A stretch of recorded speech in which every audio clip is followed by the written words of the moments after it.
नमस्कार, मी स्वामी षडाक्षरी. आज आपल्याला बघायचं आहे स्ट्रक्चर कोणाचं बघायचं आहे तर आज बघायचं आपल्याला स्ट्रक्चर सेल्युलोज.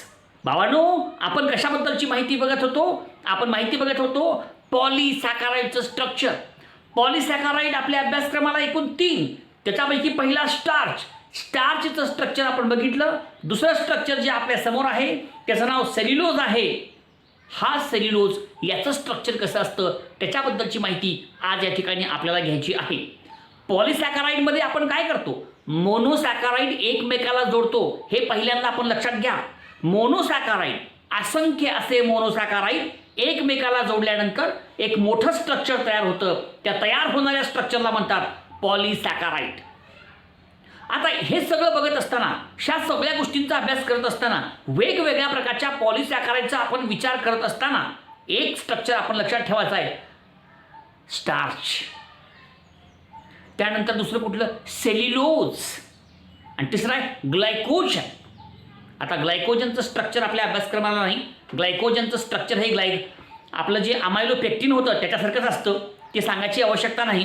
आज आपण बघूया एक वेगळ्या प्रकारचं स्ट्रक्चर, त्याचं नाव आहे सेल्युलोज. ओके, तुम्हाला माहीत आहे हा कोण आहे? पोरांनो, हा कोण आहे? पॉलीसॅकराइड आहे. म्हणजे हा कशापासून बनला आहे? मोनोसॅकराइड पासून बनला आहे.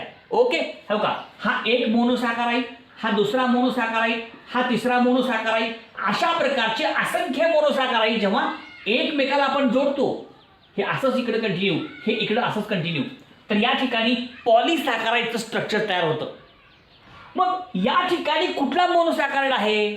स्टार्च तयार करण्यासाठी आपण अल्फा डी ग्लुकोज घेतला. अल्फा डी ग्लुकोज हा मोनोसॅकराइड आहे. असे असंख्य असे अल्फा डी ग्लुकोज आपण एकमेकाला जोडले आणि तयार केलं स्ट्रक्चर स्टार्चचं. आता या ठिकाणी आपण काय करतोय? सेल्युलोजचं स्ट्रक्चर तयार करतोय. सेल्युलोजमध्ये कोणता मोनोसॅकराइड वापरला जातो? त्याचं नाव आहे बीटा डी ग्लुकोज. बघा, म्हणजे अशा अनेक प्रकारचे बीटा डी ग्लुकोज एकमेकाला आपण जेव्हा जोडतो तेव्हा त्या ठिकाणी एक मोठं स्ट्रक्चर तयार होतं. त्या तयार होणाऱ्या मोठ्या स्ट्रक्चरला म्हणायचं पॉलीसॅकराइड, आणि ते आहे सेल्युलोजचं स्ट्रक्चर. सेल्युलोज तयार करण्यासाठी आपण कोणता मोनोसॅकराइड वापरतो? Beta D glucose.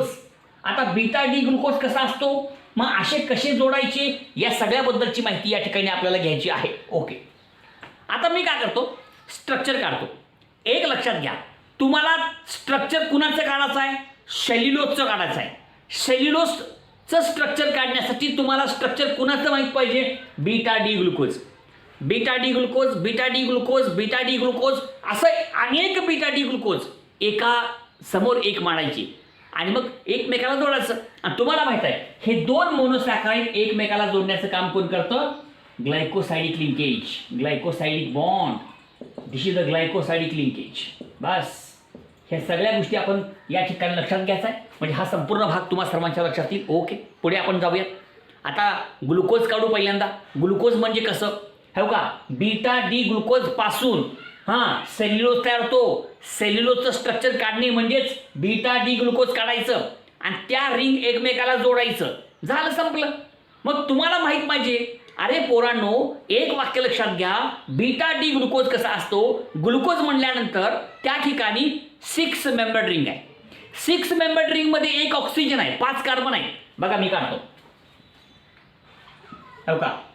ही पहिली रिंग 6 मेंबर्ड, बरोबर का? ही दुसरी रिंग. सोपं आहे स्ट्रक्चर ग्लुकोजचं, फार सोपं आहे. फक्त नीट बघायचं आहे. ए पोरांनो, बघा रे. हो का? हा एक ग्लुकोज, हा दुसरा ग्लुकोज, हा तिसरा ग्लुकोज, असे असंख्य असतील. आपण फक्त 3 काढले. पुस्तकात 3 दाखवले, मी 3 काढतो. आता ही रिंग हे रिंग जोडायचे एकमेकाला ग्लायकोसाइडिक बॉन्डनं, ग्लायकोसाइडिक लिंकेजनं. ही रिंग एकमेकाला जोडायचं ग्लायकोसाइडिक लिंकेजनं, ग्लायकोसाइडिक बॉन्डनं. झालं. मग असंच इकडे जोडायचं आणि असंच इकडे जोडायचं ग्लायकोसाइडिक लिंकेजनं, ग्लायकोसाइडिक बॉन्डनं. संपलं, झालं. मग तुम्हाला माहित आहे हा ग्लुकोज कसला आहे? आता हे ग्लुकोज सगळे ग्लुकोज आहे. ह्याचा आपण डिटेल स्ट्रक्चर काढू. तुमचा ग्लुकोज कसा आहे तुम्हाला माहित आहे? ग्लुकोज, एक ऑक्सिजन 5 कार्बन, एक ऑक्सिजन 5 कार्बन, एक ऑक्सिजन 5 कार्बन. आता 6वा कार्बन कुठं आहे? रिंगच्या बाहेर आहे. ते काढू पहिल्यांदा. का इथं काढू आपण CH2OH आणि इथं लिहूयात आपण H, म्हणजे हा 6वा झाला कार्बन. 6वा कार्बन आपण इथं आहे CH2OH आणि इथं H काढायचं. हा का 6वा कार्बन CH2OH आणि इथं H काढायचं. 6वा कार्बन रिंगच्या बाहेरचा, रिंग 6 मेंबर्ड, त्याच्यापैकी एक ऑक्सिजन, 5 कार्बन आणि 6वा कार्बन रिंगच्या बाहेर आहे. द्या नंबरिंग 1 2 3 4 5 6. अरे द्या नंबरिंग 1 2 3 4 5 6. द्या नंबरिंग 1 2 3 4 5 6. झालं. हे अशा 3 रिंग आहेत. आता तुम्हाला माहित आहे, आता हे ग्लुकोज आहे, हे ग्लुकोज आहे, हे ग्लुकोज आहे. ग्लुकोज कोणता आहे? बीटा आहे. तुम्हाला माहित आहे जर ग्लुकोज बीटा असेल तर 1 नंबरच्या कार्बनला जोडलेला 1 नंबरच्या कार्बनला जोडलेला 1 नंबरच्या कार्बनला जोडलेला जो OH असतो तो कुठं असतो? वरी असतो. अल्फा म्हटल्यानंतर OH खाली असतो, बीटा म्हटल्यानंतर OH वरी असतो. आपला ग्लुकोज कसा आहे? बीटा आहे. याचा अर्थ OH खाली असणार का वरी असणार? वरी असणार. हे नीट लक्षात घ्या. आणि त्याच्यामुळं या ठिकाणी आपण लिहू शकतो OH H. लिहू का इथं 1 नंबरच्या कार्बनला OH H, 1 नंबरच्या कार्बनला OH H. ठीक आहे. आता हे काढलं रिंग. आणि एक लक्षात घ्या तुम्ही, आता जेवढे कार्बन उरले त्या प्रत्येक कार्बनवरती H आणि OH आहे. फक्त एक लक्षात ठेवायचं, ग्लुकोज असेल तर 3 नंबरच्या कार्बनला जोडलेला जो H तो खाली असतो आणि OH वरी असतो. 3 नंबरच्या कार्बनला H खाली असतो. हो का? हा 3 नंबरचा कार्बन H खाली आहे म्हणजे OH वरी आहे. 3 नंबरचा कार्बन H खाली आहे, OH वरी आहे. 3 नंबरचा कार्बन H खाली आहे म्हणजे OH वरी आहे. आणि बाकीच्या सगळ्या ठिकाणी OH वरी असतो. हो का? 2 नंबरचा कार्बन OH वरी H खाली. इथं पण OH वरी H खाली. चला इथे काढायचं, ह्या ठिकाणी काढायचं. हां इथं कसं OH खाली बघा, सॉरी इथं H वरी आणि इथं OH खाली, OH H. चला इथे कसं येईल तसंच पुन्हा. हां OH खाली आणि H वरी. झालं, संपलं. हे ग्लुकोज, हे ग्लुकोज, हे ग्लुकोज. आता जोडू आपण. तुम्हाला माहित आहे ग्लुकोजचा प्रत्येक स्ट्रक्चर, पहिला स्ट्रक्चर, दुसरा स्ट्रक्चर, तिसरा स्ट्रक्चर, असे 3 नाहीत, असंख्य आहे. आपण फक्त 3 घेतले. आता हे एक ग्लुकोजचा मालिक्यूल, दुसरा ग्लुकोजचा मालिक्यूल, तिसरा ग्लुकोजचा मालिक्यूल, असे असंख्य ग्लुकोजचे मालिक्यूल त्या बाजूला पण असतील, ह्या बाजूला बी असतील. हे सगळे जोडायचं आणि हे सगळे जोडण्यासाठी आपण वापरायचं ग्लायकोसायडिक बॉन्ड, ग्लायकोसायडिक लिंकेज. तुम्ही म्हणसाल की गुरुजी हा बॉन्ड कुठं तयार होतो? नेमकं बॉन्ड तयार कुठं होतो?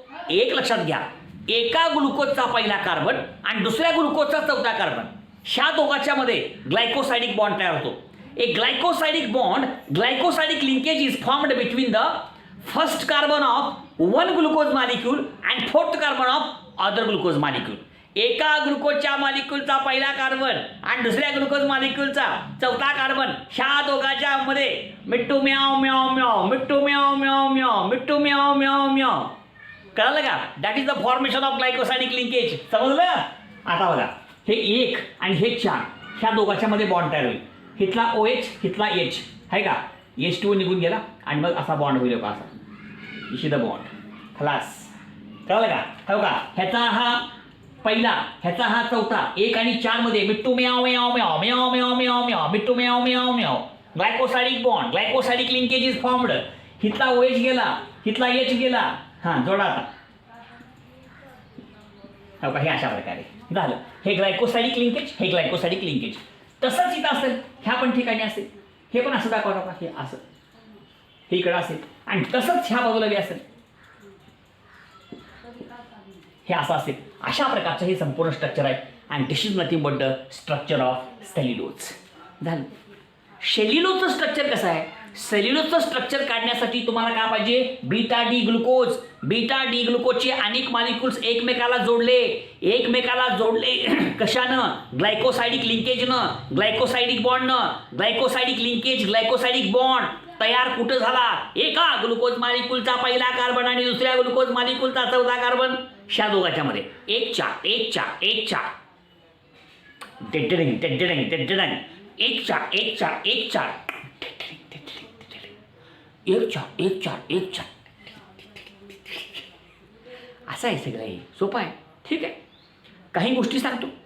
आता मला सांगा, हा जो तुमचा सेल्युलोज आहे, सेल्युलोजचं हायड्रोलायसिस सहजासहजी होत नाही बाबा.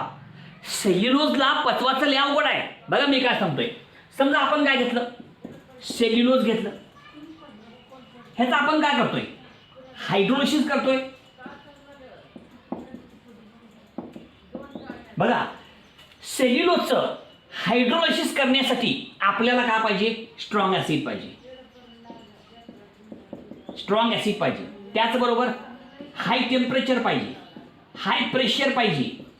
ऐका बरं का, एक लक्षात घ्या, तुमचा सेल्युलोज त्याचा आपण केलं हायड्रोलिसिस, तयार काय होते, ग्लुकोज. कुठला, बीटा डी ग्लुकोज तयार होतो. परंतु सेल्युलोजचं हायड्रोलिसिस करणं तेवढं सोपं नाही. सेल्युलोजचं हायड्रोलिसिस करण्यासाठी आपल्याला स्ट्रॉंग ॲसिड वापरावं लागेल. नंबर 2 हाय टेम्परेचर घ्यावं लागेल. नंबर 3 हाय प्रेशर घ्यावं लागेल. म्हणजे या तुमच्या सेल्युलोजचं हायड्रोलिसिस करणं हे अवघड आहे. त्याच्यामुळं हा सेल्युलोज आपल्याला पचायला अवघड आहे. कारण त्याच्यामधला हा जो 1,4 ग्लायकोसाइडिक बॉन्ड आहे, हा जो बॉन्ड आहे स्ट्रॉंग आहे. The glycosidic bond is strong. Glycosidic bond is very strong. हे तुटत नाही, हा बॉन्ड तुटणार नाही.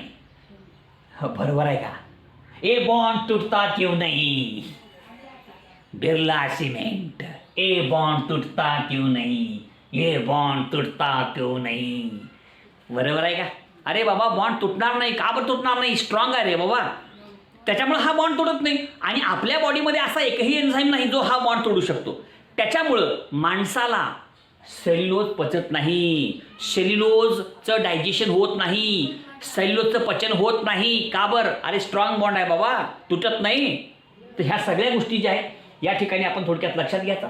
हा संपूर्ण भाग तुमच्यासमोर आपण एक्सप्लेन केलेला आहे. आणि याच्या पुढचं जे स्ट्रक्चर आहे ते म्हणजे ग्लायकोजन. ग्लायकोजनचं स्ट्रक्चर हे ब्रँचड आहे. हा तुमचा अनब्रँचड आहे. हा लिनियर आहे, तर कुठं ब्रँचिंग आहे, सरळ आहे, अनब्रँचड आहे. हा जो पॉलिमर आहे, हा जो पॉलिसॅकराइड आहे, हा कसा आहे, अनब्रँचड आहे. ओके, हे पण वाक्य त्या ठिकाणी आपण लक्षात घ्यायचं आहे. आणि एक लक्षात घ्या, तुमचा जो ग्लायकोजन आहे, ग्लायकोजनचं स्ट्रक्चर ब्रँचड आहे. कसं आहे, अमायलोपेक्टिन सारखं आहे, पण त्याच्याहून कॉम्प्लेक्स आहे, त्याच्याहून ब्रँचड आहे. आणि त्याचं स्ट्रक्चर पुस्तकात काही दिलेलं नाही, त्यामुळे ते घ्यायची गरज नाही. तर अशा प्रकारचे हे सगळे पॉलिसॅकराइड्स आपल्यासमोर आहे. प्रत्येक स्ट्रक्चर व्यवस्थित लक्षात घ्या. आणि या ठिकाणी सेल्युलोजचं स्ट्रक्चर कसं असतं याची डिटेल माहिती आपल्यासमोर आपण सांगितलेली आहे. लाईक करा, शेअर करा, सबस्क्राईब करा. धन्यवाद.